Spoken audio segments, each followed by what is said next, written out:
It has been a minute since we've been able to talk the Atlanta Braves, and thank goodness it's almost baseball season. And of course, when you see this guy, you know that it means Braves baseball is almost back. Welcome back, Grant McAuley. Thanks for having me. Our Braves insider. It has been a minute, and it's been a minute since we've talked about the Braves making significant moves. And so I think there's probably a sigh of relief from Braves fans a little bit when they see the news that there's a shiny new outfielder that's going to contribute in the lineup as well. Welcome to the A, Jurickson Profar. What do you think about this signing? Yeah, I mean, Braves fans were waiting for a shiny new anything at this point, and there were some definite needs. And I would actually categorize this winter as one of those that maybe it was just a bit more for Alex Anthopoulos to do. Not that he doesn't have a good team, not that they don't have a good core, but when you are able to add a player coming off a year like Jurickson Profar had, where he feels like he's unlocked some things, a 280 hitter with a 380 on base, maybe a 500 slug approaching that, 20-plus homers. He just does a lot of things, checks a lot of boxes, and I feel like they needed to be able to lean on a player with some ups, more than just some upside, more than just a, hey, we're betting on this guy, which they are to an extent,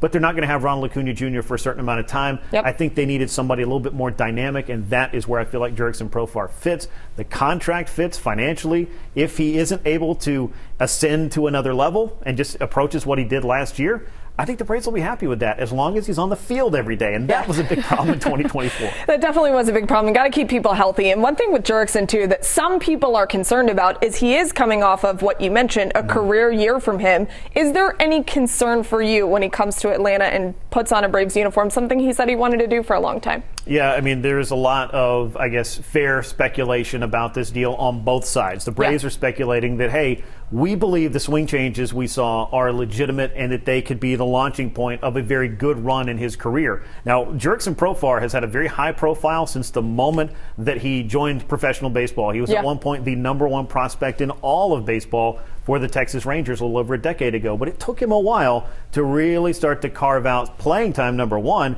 and to find a season like he did in 2024. So to make a long story as short as I can, we're all going to find out together, but the Braves believe that these changes are real. Profar is a hard worker who I think has, pushed himself and been able to make these changes at this stage of his career. Leads me to believe he can make the necessary adjustments if perhaps he doesn't get off to a red-hot start. He's a guy that they believe in the long term, which is why he got a 3-year deal at a pretty good payday for him, but one that makes sense in where the Braves are with their overall financial picture. The Curacao to Atlanta pipeline is alive and well. It's really good to have another one from the native tiny little island of Curacao here in Atlanta. Let's talk about another guy who won a World Series with this team. One of the members of that coveted group, AJ Minter. The night shift is what he was a part of. After 8 years, he's on his way to the New York Mets. I had to whisper it because I know a lot of people are upset about that. But what do you think about this move? I mean, some people are in their feels about it, and I think that you could attest to this as well.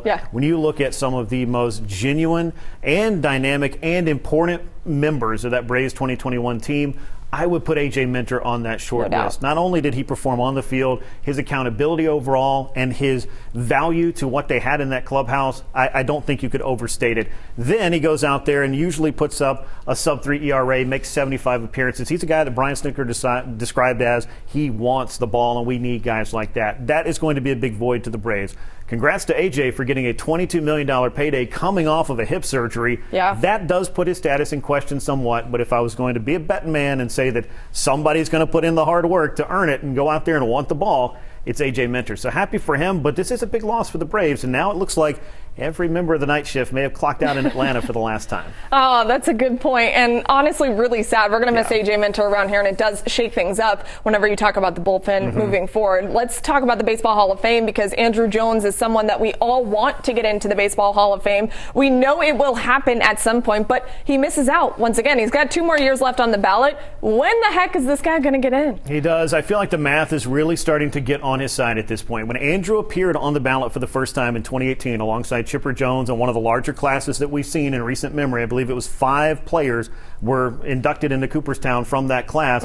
Andruw was only 10 votes on the side of being able to stay on the ballot. He was that close to getting out. Now he's about 10 or 15 votes away from maybe getting into the Hall of Fame. It's been a meteoric rise in the support that he's gotten. I think sabermetrics, advanced metrics have really helped him out. But if you watch this guy play, one of the most dynamic defensive players at any position in the history of baseball, and he hit 434 home runs. I think with nobody really coming into the 2026 class that has that, first ballot appeal like Ichiro or CC Sabathia. Sure. Maybe Andrew Jones, Carlos Beltran, some of these other guys that have been hanging around that level will start to get what they need in terms of just if you get over the finish line is all that matters. I mean, President of the Hall of Fame said we don't count it once you're in, you're in. So it doesn't matter what the percentage is. I think Andrew's going to get there. Excited to see him get that opportunity with 2 more chances.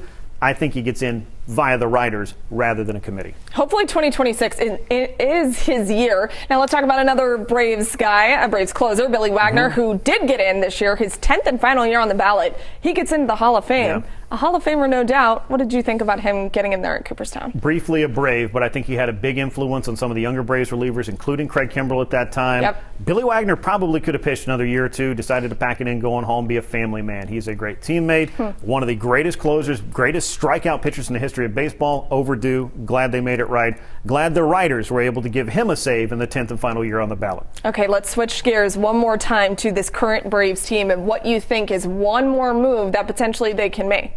Well, I want to talk about one more Hall of Fame move. That's fine. You can do Dale Murphy. Go ahead. I need Dale Murphy to get the impetus that he deserves when it comes to the Hall of Fame. This is the guy that will have to rely on the committee, but the committee could do itself, and the Hall of Fame community is solid by putting Dale Murphy in the Hall of Fame. I was very encouraged when Dave Parker and Dick Allen both got in through the committee this year. Hopefully it bodes well for a guy who is an MVP on the field and off the field. That's somebody that a lot of people have fought for a long time. A lot of people have been vocal about he needs to get in, and I feel like Dale Murphy will be a Hall of Famer in due time. So going back to the original question of what else can the Braves do, because there are still moves to be made, right? Yeah, there are. They may not be able to get a 2-time MVP like Dale Murphy. It may not be out there on the wire for anybody to either sign or to trade for at this time. But I think starting pitching is where they really should focus, getting somebody to fill some innings.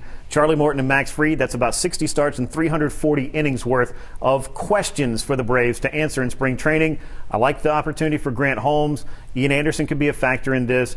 But do you really want to leave 340 innings to chance? I'm not so sure about that. Yeah, one thing that we're excited to look forward to when it comes to spring training, too, is Spencer Strider being healthy. Yes. Him on the fast track to coming back in a Braves uniform is a great thing. All right, Grant, thank you so much.